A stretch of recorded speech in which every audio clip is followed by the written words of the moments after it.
धीरे धीरे सात संगतियां अपना असर लाएंगी और ला रही हैं। अभी जितने भी भाई बहन बैठे हैं ये कोई पाकिस्तान से थोड़ी है, मैनेजमेंट से तो निकल के आ रहे हैं। बिल्कुल जी, तो ऐसे आएंगे और सबने आना पड़ेगा एक दिन।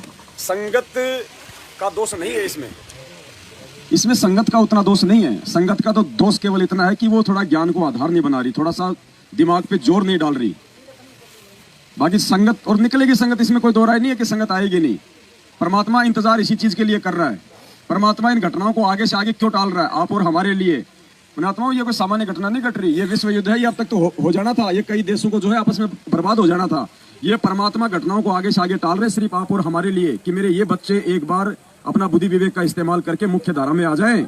दुनिया वालों को तो देखो उनका संस्कार बचाएगा, लेकिन भगत जो है अगर नहीं समझा, अगर समय रहते तो बहुत बड़ा जो है इस मिशन में नुकसान हो जाता है। ये तो परमात्मा थोड़ा इंतजार कर रहे हैं कि नालायकों को थोड़ा और समय दूं, और ज्यादा समय नहीं है, 1.5-2 साल का समय है आप और हमारे पास में है।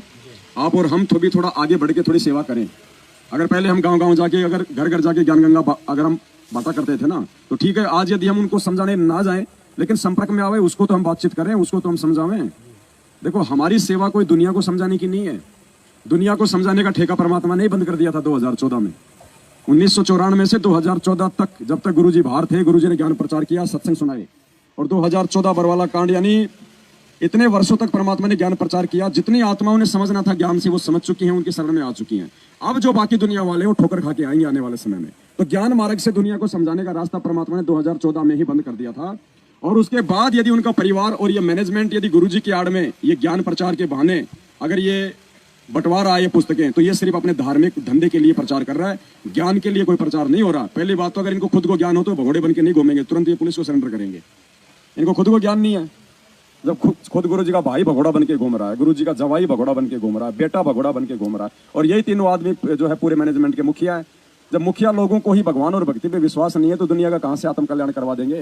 तो ये ज्ञान प्रचार दुनिया के आत्म कल्याण के नहीं, बल्कि इनके अपने खुद के धार्मिक धंधे के लिए हो रहा है। आज ये जगह जगह बड़े बड़े करोड़ों रुपए लगा के आश्रम बना रहे हैं, पत्थरों में पैसा बर्बाद कर रहे हैं। क्यों बर्बाद कर रहे हैं? क्योंकि ज्ञान नहीं इनको। पुण्यात्माओं, यकीन मानना इस बात को, ये आप और हमें विश्वास है कि गुरुजी आएंगे, क्योंकि हमें पता है कि गुरुजी परमात्मा है। उनको नहीं पता, और ना उनको इस बात का कोई वो है कि गुरुजी आएंगे। घर का जोगी जोगना, बाहर के जोगी सिद्ध, दीपक तले हमेशा अंधेरा रहता है। इन्होंने केवल जगह जगह जो आश्रम खोल दिए ना, ये बड़े बड़े, सिर्फ अपने धार्मिक धंधे के लिए, कि इसी प्रकार से गुरुजी के आदेशों की आड़ में हमारा ये धंधा चलता रहेगा, और गुरुजी तो जेल से बाहर आने नहीं, क्योंकि डबल उम्र कैद की सजा हो गई। क्यों? क्योंकि इनको विश्वास नहीं कि ये परमात्मा है। तभी तो ये जितने भी आश्रम बन रहे हैं जगह जगह, इनमें वही सिस्टम लग रहा है। रामानंद जी की फोटो, कबीर जी की फोटो, गरीबदास जी की फोटो, वही सिस्टम। इनको अभी तक ये समझ में नहीं आ रहा कि एक परमात्मा है कौन। इन्होंने सब आत्माओं को वेश्या बना रखा है। अरे गीता जी कह रही है कि आत्मा का पति एक है, और परमात्मा कह रहे कि भगवान एक है, दो नहीं है। सुकरात था, सुकरात जिसको जहर देके मारा गया था, जो बहुत बड़ा मतलब दार्शनिक था सुकरात, उसको क्यों मारा गया था? वो ये कह रहा था कि अगर कहीं दुनिया में भगवान है तो भगवान केवल एक हो सकता है, दो नहीं हो सकते। इसी बात को लेके उनको जहर दिया गया। आज हम भी तो सब ये कह रहे हैं, अगर आज धरती पे परमात्मा है तो केवल एक है, दो नहीं हो सकते। हम ये फोटो हटा रहे हैं ना, इसलिए तो हमारा विरोध हो रहा है। पुण्यात्मा, आने वाले समय में देखना दुनिया याद किया करेगी। मालिक कहते हैं ना, घर घर होगा बोध विचारा, ये वो परमात्मा का वचन सफल हो रहा है। ये घर घर ज्ञान चर्चा, परमात्मा की सात संगतियां, ये बोध विचार हो रहा है। और वो आज भी उसी मूर्खता में जी रहे हैं जिस मूर्खता में हमारे दादे परदादे कभी जिया करते थे। ये मैनेजमेंट वाले आज उसी मूर्खता में जी रहे हैं। वो आज आप अपने पड़ोसी को बोलो कि धरती पे भगवान आया हुआ है, कौन है भाई? हमारे गुरुजी संत रामपाल जी भगवान। अगर होगा पत्थर तो हो सकता है मार दे सिर में। तो पुण्यात्माओं, ये पिछले संस्कारों से, परमात्मा कहते हैं कि पिछले जन्म से होते हैं पूर्ण हंस मुराद। ये वर्तमान की भक्ति से हमने गुरुजी को पहचान लिया, ये संभव नहीं है। ये पिछले जन्म के संस्कार, और ऊपर से परमात्मा कहते हैं इन बातों के पाइए कर सतगुरु नजर निहाल, राजी कर सतगुरु रूठेनो। आप और हमने परमात्मा को राजी किया है। अकेले दरबार में फोटो लगा के गुरुजी का प्रकट दिवस मना के, 4 युगों में पहली बार अगर किसी ने गुरुजी का प्रकट दिवस मनाया है उनके रहते सहते, तो आप और हमने मनाया है। अगर गुरु को पूर्ण परमात्मा माना है तो आप और हमने माना है 4 युगों में। ये इतिहास है, ये रिकॉर्ड बन गए। आने वाले समय में उन आत्माओं का एग्जाम्पल दिए जाएंगे जो वर्तमान में जो घटनाएं घटित हो रही है। मीरा जी ने कब सोचा था कि परमात्मा मेरे जाने के बाद मेरे नाम की उदाहरण दिया करेगा? धन्ना भगत ने कभी सोचा था कि परमात्मा मेरे नाम की उदाहरण देगा? धर्मदास जी ने कभी सोची थी ये बातें? अर्जुन सरचुन ने कभी सोची थी ये बातें? सिकंदर लोधी ने, वीर सिंह ने कभी सोची थी ये बातें? मंसूर ने सोचा था कि मेरी दृढ़ता का परिणाम पूरी दुनिया को दिया जाएगा, लोग मेरा उदाहरण मतलब सुन सुन के लोग भक्ति पे दृढ़ होंगे, सुना था, उन्होंने कभी नहीं सोचा था। तो वो जो आज से पहले जो हमारे जो भगत भाई थे, जिनकी बलिदान, जिनकी कुर्बानियां, जिनकी शहादत आज हमारे लिए एग्जाम्पल बन रही है भक्ति मार्ग में दृढ़ता के लिए, तो आने वाली जो आत्मा होंगी, हजारों साल जो मार्ग चलेगा इस धरती पे परमात्मा का, आज जो घटनाएं इस पृथ्वी पे जो घटित हो रही है हम सत्सेवकों के साथ में, इतने जुल्म होने के बाद में, इतनी मारकाट होने के बाद में, जान से मारने की पूरी कोशिश करने के बाद में आप लोगों को डराया जाता है, धमकाया जाता है। अरे एक बात बताओ, आप भगत हो परमात्मा के, उसी गुरु का नाम लेके आपको गुरुद्रोही घोषित कर दिया, आप तुम मर जाओगे कि मेरा तो धरती पे ठिकाना नहीं है, मैं घर वालों से वैसे दूर, समाज से मेरा संपर्क वैसे टूट गया परमात्मा का नाम लेने के बाद में, और उस भगवान ने भी मेरे को गुरुद्रोही कर दिया। आदमी फांसी खा के मर जाए, अगर परमात्मा उसको अंदर से सारा ना दे तो ये काल के दूत है, इन्होंने तो मारने का ठेका ले रखा पूरा, लेकिन ये तो भगवान अंदर से मटके की तरह, कुमार की तरह अंदर हाथ रख के ऊपर मारा चोट। तो ऐसे परमात्मा आप और हम सत्सेवकों को संभाले हुए ज्ञान आधार से, अपने आशीर्वाद से, अपनी पावर से, देखो ये सौभाग्य है। परमात्मा कहते हैं जहां जन से महिमा सुनूं वहां मैं गमन करंत, ये विधान है भगवान का। जहां उस परमेश्वर की चर्चा होगी, उस परमेश्वर की महिमा गाई जाएगी, वहां मालिक का विधान है कि मैं पहुंचूंगा वहां पे, चाहे कुछ भी हो जाए, फिर भगवान को रोकने वाला कौन है। जहां जन से महिमा सुनूं वहां मैं गमन करंत, और वो तो नगर अमान है जहां मेरे प्यारे संत। पुण्यात्माओं, एक भगत की वजह से परमात्मा ने क्या बताया, एक भगत की वजह से परमात्मा पूरे शहर की रक्षा करता है। उस समय अगर सेव संबंध और नेकी ने यदि वो कुर्बानी नहीं दी होती तो पूरा नगर का सत्यानाश होना था। सेव ने कहा था कि माँ अपने गुरुजी तो चोरी करने के लिए मना करते, तो माँ ने क्या कहा था कि बेटा हम अपने लिए चोरी नहीं कर रहे, हम इस नगर के लिए चोरी कर रहे हैं। आज अगर हमारे गुरुजी यहाँ से भूखे चले गए, ये नगर नहीं बचेगा। तो पुण्यात्माओं, ये जो सात संगतियां हो रही है ना, ये परमात्मा अपनी बाकी आत्माओं के लिए भी करवा रहे हैं, एक भगत को निमित्त बना के। जैसे आज मुरादाबाद की इस पावन धरती पे भगत पवन दास जी को परमात्मा ने यहाँ निमित्त बना दिया। ये इनको भी नहीं पता इस बात का, आने वाले समय में इनके आधार से परमात्मा कितनी आत्माओं की यहाँ पे रक्षा करेगा।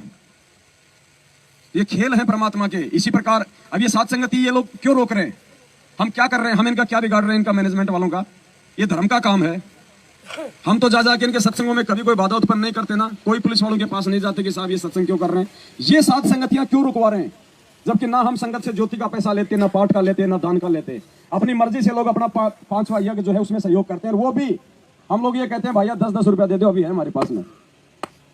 उसके बावजूद ये लोग इन धर्म भंडारों को रोकते हैं। क्यों?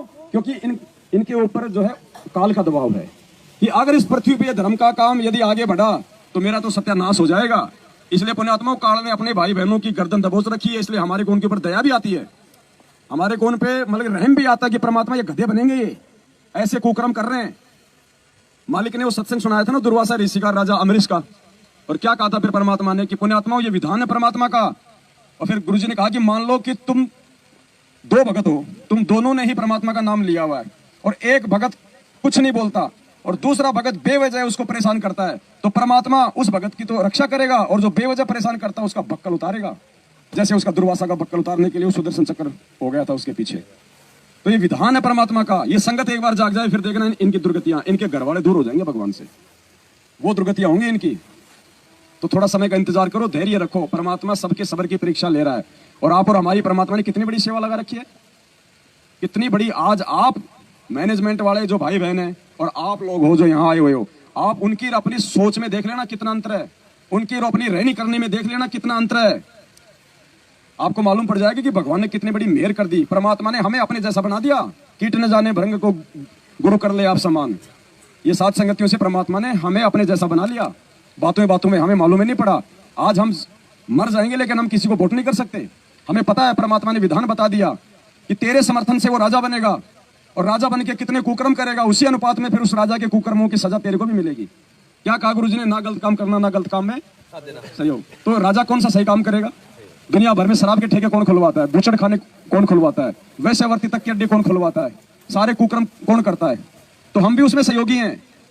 और फिर आरक्षण में बताओ भक्तों को, अरे भक्तों को सतलोक में आरक्षण चाहिए कि यहाँ पे चाहिए 5%, उसमें ठोक दिया काल ने। ऊपर से 16-16 लाख रुपया उनको भक्तों के दान का।